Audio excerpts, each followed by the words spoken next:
Hello learners, welcome once again to commerce Wala Bhaiya YouTube platform. Commerce Wala Bhaiya YouTube platform में आपका फिर से एक बार स्वागत करता हूं। तो कैसे हैं आप सब? उम्मीद करते हैं आप सब अच्छे होंगे, आपकी पढ़ाई काफी अच्छे से चल रही होगी।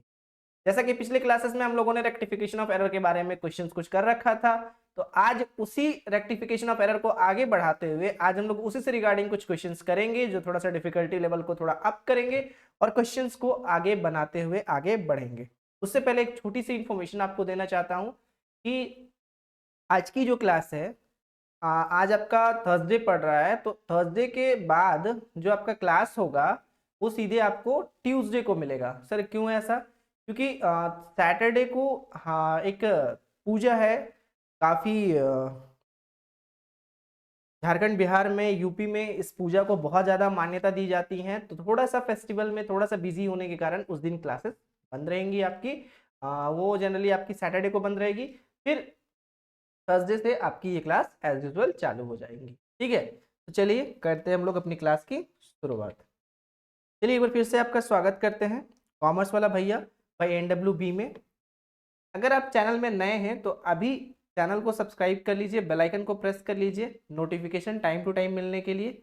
और अगर आपने अभी तक हमारा टेलीग्राम चैनल ज्वाइन नहीं करा है तो कॉमर्स वाला भैया भाई NWB करके जो हमारा टेलीग्राम चैनल है, आप उसे अभी के अभी ज्वाइन कर ले। प्लस आपको नीचे जो नंबर दिखाई दे रहा होगा, ये नंबर अगर आपको फर्दर कोई क्वेरी रहती है तो आप इस नंबर में हम लोगों से संपर्क कर सकते हैं, टीम आपको जरूर असिस्ट करेंगी। ठीक है, आज होगा हमारा लेक्चर नंबर 54, जिसमें हम लोग बात करेंगे रेक्टिफिकेशन ऑफ एरर के ही बारे में, जहां पे हम लोग रेक्टिफिकेशन ऑफ एरर के रिगार्डिंग कुछ कुछ क्वेश्चंस को करेंगे। ठीक है, क्या करेंगे? Rectification of error. थोड़ा दिख रहा है, चलो कलर चेंज कर।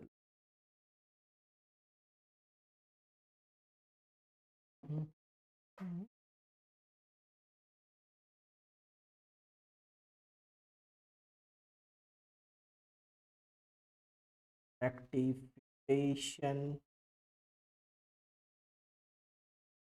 ऑफ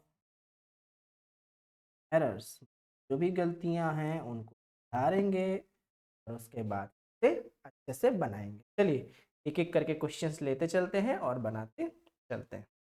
मज़ेदार सेशन होगा, काफ़ी मज़ा आने वाला है इस सेशन में। ठीक है, बस थोड़ा ध्यान से पढ़ेंगे, मज़ा आएगा।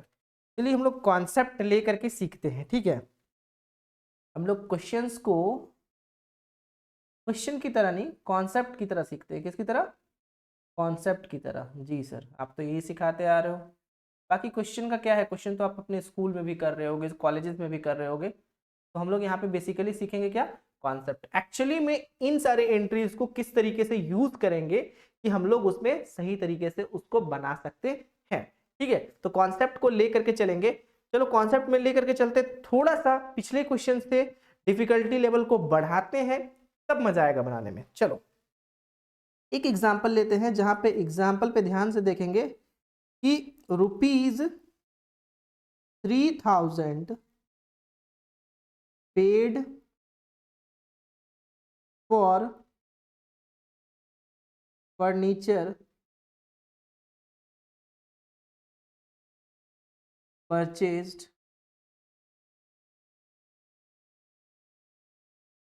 has been debited to purchases account। क्या ₹3000 पेड फॉर फर्नीचर परचेज। तो जब भी हम लोग फर्नीचर परचेज करते हैं उसका एंट्री क्या होता है normally? Furniture account DR to cash account. ठीक है, यहाँ पे क्या बोला है कि 3000 जो हम पेड किए फर्नीचर के लिए, उसका जो एंट्री हुआ उसमें डेबिट हो गया परचेज अकाउंट। एक्चुअली में डेबिट क्या होना चाहिए था? फर्नीचर अकाउंट, लेकिन डेबिट क्या हो गया? Purchase account. तो मतलब कि एक चीज ध्यान से देखो कि अगर यहाँ पे हम देखें कि रॉन्ग एंट्री मेरा क्या हुआ है, रॉन्ग एंट्री अगर देखा जाए तो क्या हुआ था? तो रॉन्ग एंट्री ये हुआ था कि फर्नीचर की जगह पे हम एंट्री क्या कर दिए थे? परचेजेस अकाउंट डेबिट टू मान के चलो कैश अकाउंट होगा। ठीक है, कैश अकाउंट के बारे में तो कुछ इन्फॉर्मेशन नहीं दिया है, तो वो जैसा था वैसे ही रहेगा। 3000 इस तरह का एंट्री कर दिया। ठीक है सर, कोई बड़ी बात नहीं है। एक्चुअली में मेरे को यहाँ पे डालना था फर्नीचर अकाउंट, लेकिन मैंने किसको डेबिट कर दिया? परचेजेस को। तो ये क्वेश्चन कहीं ना कहीं गड़बड़ है सर। तो अगर इसमें हम बोले कि करेक्ट एंट्री क्या होता है, करेक्ट एंट्री क्या होता है, let's see sir. Correct entry होता furniture account debit to cash account. जी सर, लेकिन ना 3000 यहाँ तो गड़बड़ एंट्री है, यहाँ तो गड़बड़ एंट्री है, तो क्या किया जाए? ये था एक्चुअली में करेक्ट करना, ये था कर दिया हमने। ये इंसान है, गलती हो जाता है, गलतियों को सुधारते हैं, गलतियों से सीखते हैं। Rectification, rectifying entry, rectifying entry. देखो रेक्टिफाइंग एंट्री को हम लोग किस तरीके से एंट्री करेंगे? एक चीज देखना, जो फर्स्ट क्लास में जो मैंने पढ़ाया था कि जो चीज को आप गलती से डेबिट कर दिए हो, एक्सेस डेबिट है, उस एक्सेस डेबिट को आपको करना क्या है? क्रेडिट कर देना है। वही कॉन्सेप्ट को लिख रहा हूं, excess debited should be credit and vice versa, vice versa. ठीक है, मतलब जो आपका एक्सेस डेबिट है उसको आप क्रेडिट कर लोगे, और अगर एक्सेस क्रेडिट होगा तो उसको आप डेबिट कर दोगे। एक चीज समझ रहे हो उसमें क्या? एक एग्जांपल, बेस्ट एग्जांपल आपको समझाता हूं। ये देखा है आपने कभी वेजरिंग बाजार? आप कभी गए हो? इसे तो हमारे यहाँ पे तराजू बोलते हैं, तौलने वाला मशीन।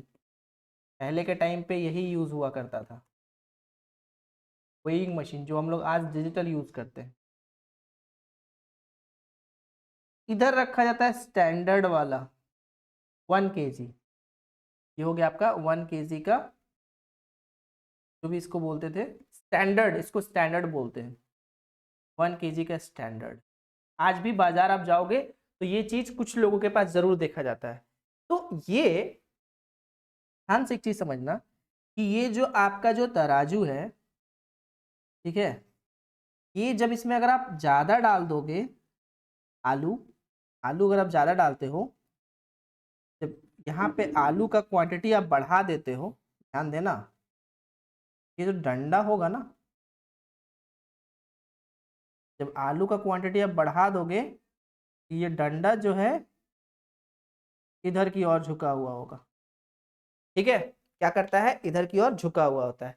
तो हम लोग इसमें से क्या करते हैं?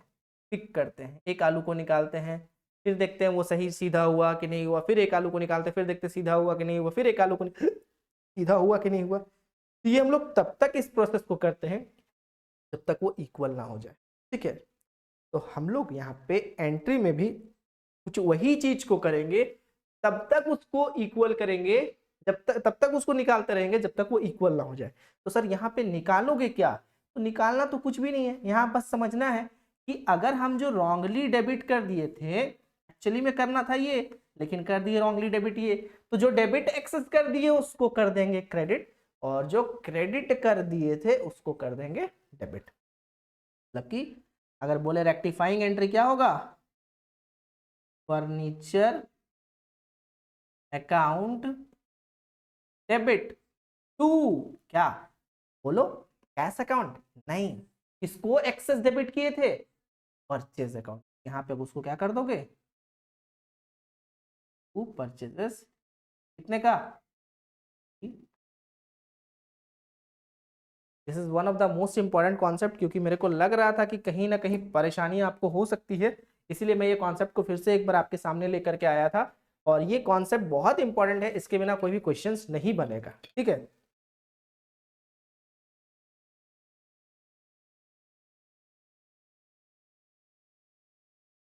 चलिए अब करते हैं क्वेश्चंस बनाते हैं। तो चलो एक एग्जांपल लेते हैं। तो रेक्टिफाइंग एंट्री आपको बेसिकली ये समझ में आ चुका होगा कि हमको डेबिट और क्रेडिट का ही खेल है। यहाँ अमाउंट देखना है, कहाँ ज्यादा है कहाँ कम है, बस वही चीज को देखना है। चलो एक क्वेश्चन लेते हैं। रुपीज 1000 पेड फॉर रेंट, ये wrongly debited to landlord's account. 1000 रुपये किसको पे किए हो, रेंट के तौर पे पे किए हो, तो इसका एंट्री होना क्या चाहिए था, rent account debit to cash account, लेकिन गलती से आप डेबिट किसको कर दिए हो, लैंडलॉर्ड को कर दिए हो। सबसे पहले यहाँ पे इसका करेक्ट एंट्री देखो, करेक्ट एंट्री क्या होना चाहिए,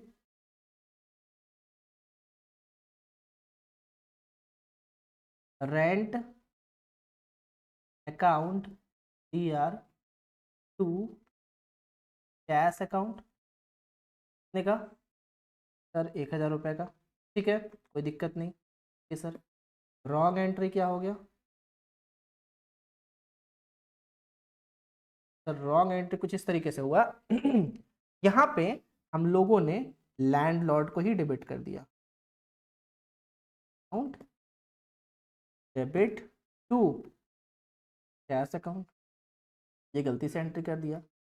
अब एक चीज बताओ, जिसको यहाँ पे आप डेबिट किए हो उसको यहाँ पे क्रेडिट करोगे क्योंकि ये रॉन्गली एंट्री था।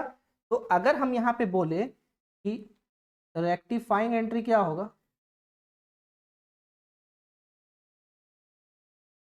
अगर हम बोले रेक्टिफाइंग एंट्री क्या होगा, तो यहाँ पे रेक्टिफाइंग एंट्री कुछ इस तरीके से होगा, जिसको आपने डेबिट करा था उसको क्रेडिट करोगे और जो एक्चुअली में डेबिट होना चाहिए था वो डेबिट ही होगा।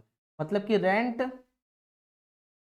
अकाउंट डेबिट टू किसको क्रेडिट करोगे, लैंड लॉर्ड अकाउंट ना।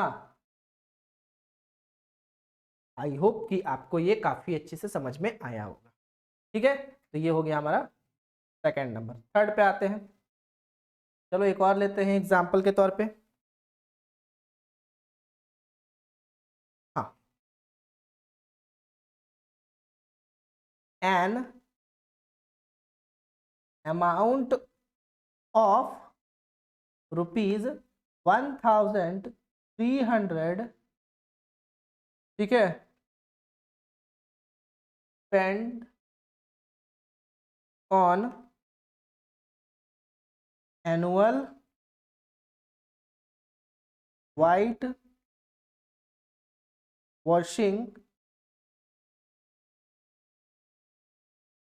was debited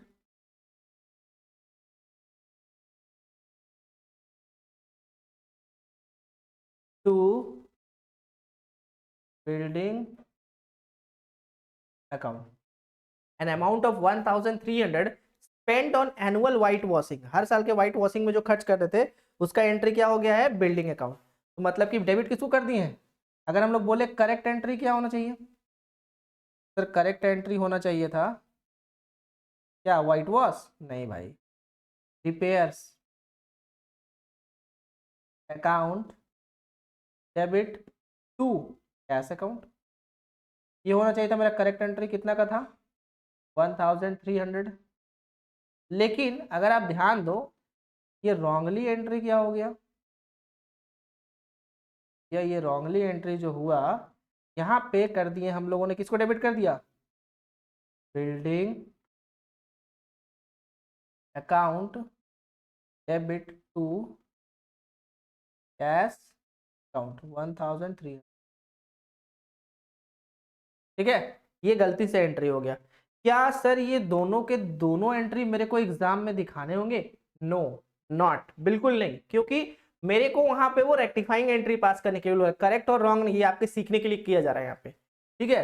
तो अगर यहाँ पे हम लिखे रेक्टिफाइंग एंट्री, क्या एंट्री करेंगे सर, देखते हैं। यहाँ पे एंट्री करेंगे repairs account debit to cash account, no no no, to building account, क्योंकि कैश अकाउंट में कोई चेंजेस नहीं किए थे, बिल्डिंग को गलती से डेबिट कर दिए थे, अब उसको क्रेडिट कर देंगे। कितना, 1300 रुपया। ठीक है, ये था आपका।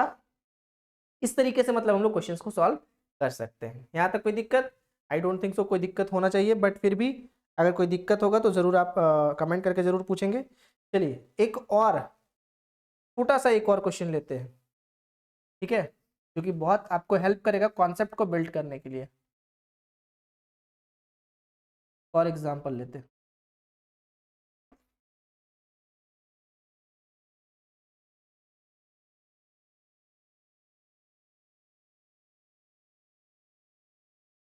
ठीक है, ये एग्जाम्पल देखेंगे कि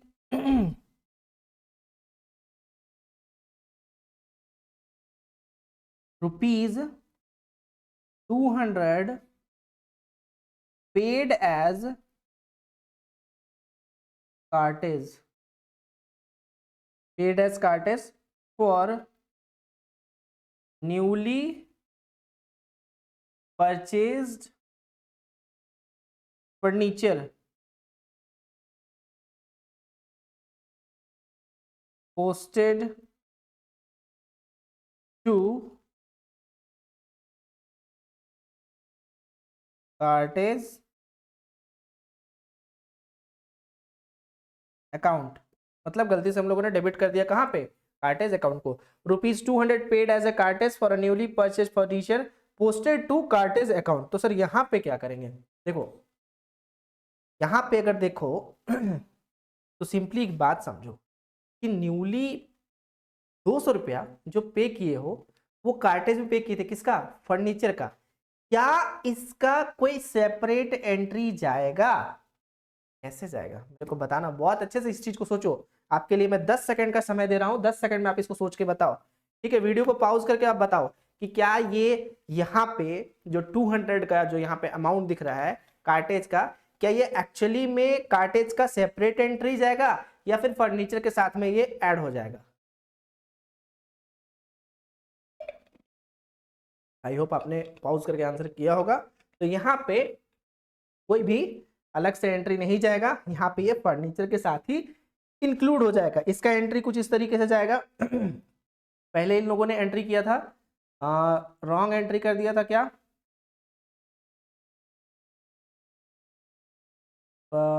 रॉन्ग एंट्री इन्होंने कर दिया था, cartage account debit to cash account. लेकिन करेक्ट एंट्री अगर बात करें तो क्या होता सर, करेक्ट एंट्री होता furniture account debit to cash account. देखा,